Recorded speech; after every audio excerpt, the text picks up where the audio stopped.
बिस्मिल्लाहिर्रहमानिर्रहीम। अस्सलाम वालेकुम। उम्मीद करता हूँ कि आप सब दोस्त खैर खैरियत से होंगे।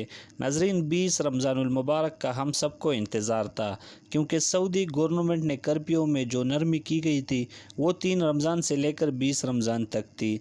हम सब इसी इंतज़ार में थे कि आगे क्या होगा।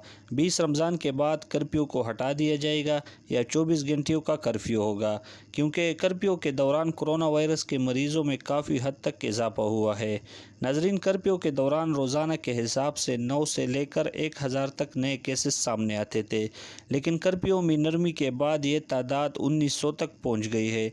इसलिए वज़ारत दाखिला ने अब से कुछ देर पहले ऐलान किया है कि 21 रमज़ान से लेकर 29 रमज़ान तक कर्फ्यू में नरमी बरकरार रहेगी, यानी सुबह 9 बजे से शाम 5 बजे तक कर्फ्यू नहीं होगा। वज़ारत दाखिला का मज़ीद कहना था कि 30 रमज़ान से लेकर 4 शवाल तक पूरे सऊदी अरब में 24 घंटों की कर्फ्यू होगा। लेकिन याद रहे नाजरीन के ये कर्फ्यू में जो नरमी की गई है वो मक्का मुकर्रमा के लिए नहीं है, वहाँ पर अभी भी 24 घंटियों का कर्फ्यू नाफिज है।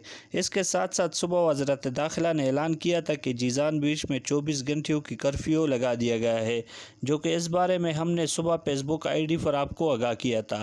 नाजरीन, ये थी अब तक की ताज़ा तरीन अपडेट्स। मज़ीद अपडेट्स के लिए हमारे चैनल को ज़रूर सब्सक्राइब कीजिएगा।